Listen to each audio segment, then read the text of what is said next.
How to solve this channel cannot be displayed in Telegram. Hello everyone. In this video, I will show you how to solve this channel cannot be displayed in Telegram. First of all, open up the Telegram app. Once you get into its app, scroll down and tap on the search bar. Then, you can search for different channels here.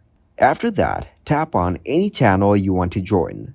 Now, click to join the channel from here. Also, you can put the channel on mute. If you didn't find the channel option in your Telegram, then make sure your Telegram app is updated to its latest version.